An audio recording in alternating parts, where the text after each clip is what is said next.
조합제TV 시청자 여러분 안녕하십니까. 2020년 3월 1일입니다. 3.1절 101주년 되는 3.1절에 오전 7시 34분인데 좋은 뉴스를 전해드리지 못해서 죄송합니다. 미국이 간밤에 한국에 대해서 여행 경보 최고 단계인 4단계를 발령을 했는데 그 내용은 한국과 이탈리아를 여행하는 미국인들은 특정 지역을 가지 않도록 강하게 권한다는 내용입니다. 이것은 여행 금지는 아니지만은 여행 금지에 준하는 특정 지역에는 가지 말라는 뜻이죠. 특정 지역을 밝히지는 않았지만은 대구, 경북, 일원으로 보입니다. 그리고 이란에 대해서는 여행 금지국이 되어 있는 이란에 대해서는 이란을 방문한 최근에 14일 사이에 이란을 방문한 사람들의 입국을 금지한다. 이렇게 이야기를 했습니다. 미국에서도 코로나 바이러스로 한 사람이 워싱턴 주에서 처음으로 사망했습니다. 지금 대한민국은 세계 곳곳에서 기피 대상 나라가 되고 말았습니다. 세계에서 가장 강력한 패스포트를 가지고 있었던 나라가 한국이었습니다. 한국이 가지고 있는 이 여권을 가지고는 노비자로 189개국을 여행할 수가 있습니다. 이 분야에서 1등은 일본이고 191개국, 2등이 싱가포르 190개, 그리고 3등이 이 독일과 한국입니다. 미국보다도 노비자로 갈 수 있는 나라가 더 많습니다. 이렇게 환영받는 대한민국을 오지 마라. 기피 대상으로 만든 사람이 누구겠습니까? 문재인 대통령이죠. 문재인 씨는 수많은 전문가들이 빨리 중국인의 입국을 저지하라고 했는데 지금까지 하지 않고 있습니다. 이제 잘못되었던 것을 알았는지 초기에 했으면 몰라도 지금은 할 때가 아니다 이런 식으로 변명을 하고 갑니다. 그렇다면 최초의 조치에 미스가 있었음을 사과를 해야 될 것 아닙니까? 사과를 하지 않고 있습니다. 그런 사이에 대한민국 국민들이 세계 곳곳에서 수모를 당하고 퇴거를 당하고 비행기가 착륙도 하지 못하고 돌아오고 하는 이런 난리가 일어나고 있습니다. 문재인 대통령의 중국에 대한 이런 조공바치던 조선조 시절이나 할 수 있는 이런 기괴한 행동에 대해서 아주 합리적이신 온건한 표현을 쓰시는 천정우 전 안보수석이 천정우 TV에서 혹독한 비판을 했습니다. 꼭 한번 들어주시기 바랍니다. 천정우 TV에서 문재인 씨의 대중 굴종에 대해서 정말 보기 드문 비판, 그리고 외교 전문가로서 예리한 비판을 하셨으니까 꼭 한번 들어보시면은 논리적으로 정의가 될 것입니다. 중국에 대해서 굴종은 하루 이틀이 아니죠.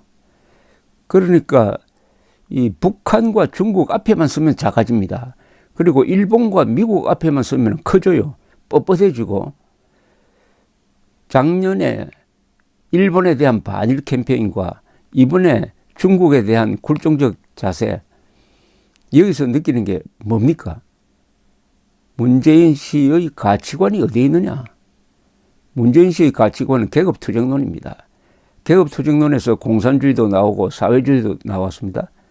민중주의도 나왔어요. 어쨌든 계급투쟁론에 물들면은 북한, 중국을 친하게 보죠. 같은 부류로 보죠. 그리고 북한, 중국은 핵무기를 가지고 있습니다. 핵무기 없는 문재인 대통령이 약해질 수밖에 없죠.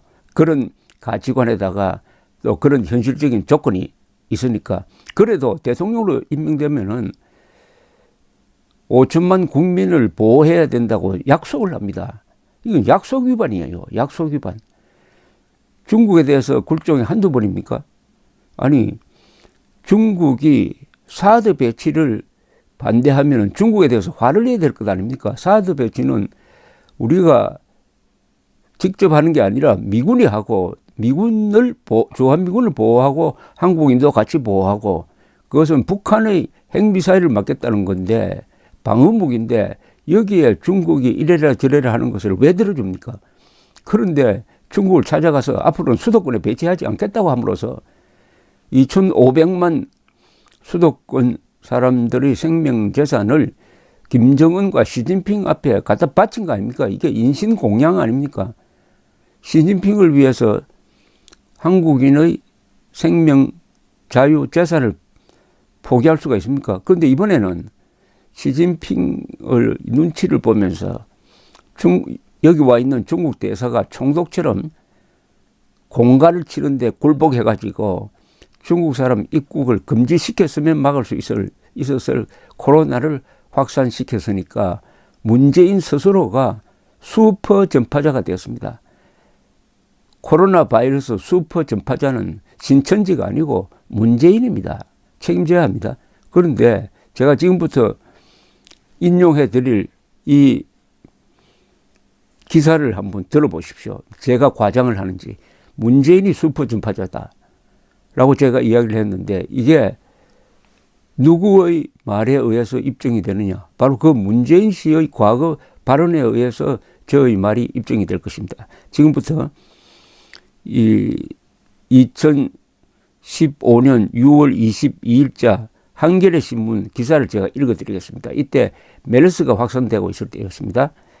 문재인 새정치민주연합 대표가 22일 중동호흡기 증후군 확산 사태와 관련하여 지난 세월호 참사에 이어 정부의 무능이 낳은 참사로 국가 리더십과 위기관리 능력이 지금처럼 허술했던 적이 없다. 그때 참여정부입니다. 그때와 지금 변한 것은 정부를 지휘해야 할 사령탑뿐이다. 메르스 슈퍼 전파자는 다름 아닌 정부 자신이었다. 이렇게 비판을 했어요. 메르스 슈퍼 전파자. 아니 그때 박근혜 대통령이 이렇게 허술하게 방역을 했습니까? 물론 처음 당하는 거니까 당황하기는 했지만은 이렇게 중국에 무릎 꿇는 식으로 이렇게 했습니까? 지금 슈퍼 전파자가 문재인 씨라는 것은 지금까지도 고의로밖에 볼 수 없는 거죠. 여러 나라가 더구나 중국의 동맹국인 북한과 러시아까지도 국경을 봉쇄하고 있는데 한국이 중국 사람들을 계속 받아들였다 하면서 이건 고의로 봐야죠. 그 고의는 뭐냐. 바이러스라도 중국에서 들어오는 바이러스는 대접을 잘 해줘야 한다. 중국에서 들어오는 바이러스를 막는 것은 무엄하다. 북한의 핵미사일을 막기 위한 사드 배치도 하지 않고 핵미사일 방어훈련도 하지 않는 것은 김일성의 손자가 쏘는 핵미사일은 감히 어떻게 막느냐. 우리가 맞아서 가능하면 될 수 있는 대로 많은 사람이 죽도록 해야지. 죽더라도 막아서는 안 된다. 죽더라도 중국 코로나는 막아서는 안 된다. 그러나 뭡니까? 대구는 봉쇄해야 되고 여기에 항의하는 이 애국 세력의 광화문 집회를 막아야 한다. 자국민은 막고 위험지역인 중국의 문은 계속 열어가지고 한국으로 들어오게 하고 이것은 일종의 국가 반역에 해당되는 거 아닙니까? 그런데 과거에 보니까 박근혜 대통령 보고 슈퍼 전파자라고 했어요. 슈퍼 전파자. 이제 문재인 씨가 슈퍼 전파자라는 월계관을 쓰게 되었습니다. 이 모든 것의 종착점은 결국 문재인의 정치적 몰락으로 귀결될 수밖에 없게 되었습니다. 이번 총선은 사실은 문재인을 탄핵하는 총선의 의미가 있는데 이번에 코로나 사태에 대한 대처로서 그 논거를 스스로 더욱 확실하게 굳혀줬다. 이제는 문재인 물러나라, 문재인 탄핵하자 하는 이야기가 유행어처럼 번지고 있습니다. 유행어처럼 번지고 있습니다. 이런 대통령, 이런 나라 처음입니다. 그러니까 문재인 씨가 약속 하나는 확실하게 지키는 게 경험하지 못한 나라를 만들겠다는 것은 확실히 지키고 있습니다. 자, 그럼 국민들이 뭘 해야 되느냐? 항의를 해야죠. 국민들이 가만히 있으면은 국민 대접 못 받습니다. 여러분 전화를 거십시오. 청와대로 전화를 거십시오. 아니면은 청와대 게시판에 문재인 탄핵하자는 국민청원을 계속 눌러가지고 1,000만 명 돌파하도록 하면은 그때는 문재인 씨도 얕잡아 볼 수 없을 것입니다. 지금처럼 침묵하고 말로만 항의하면은 눈도 깜짝하지 않습니다. 어떻게 보면 문재인 씨는 자기 신념대로 지금까지 행동하는 사람입니다. 나름대로 일관성이 있어요. 계급 투쟁론자로서 대한민국은 태어나서는 안 될 정권이었다고 생각하는 사람으로서의 일관성이 있습니다. 어떻게 보면 문재인 씨는 이번에 목숨을 걸었습니다. 3대 악법 통과 때도 목숨을 걸었지만 이번에는 확실하게 목숨을 걸었습니다. 즉 끝까지 중국에 굴종함으로써 정권을 유지하겠다는 계산이죠. 우리는 국민들은 만약 그렇게 하면은 목숨을 부지하지 못한다.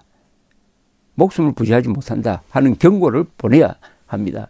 문재인 씨가 자기 권력 유지를 위해서 목숨을 걸었는데, 즉 시진핑에 대한 충성에 목숨을 걸었는데 우리 국민이 대한민국에 대한 충성으로 목숨을 걸지 않으면 되겠습니까?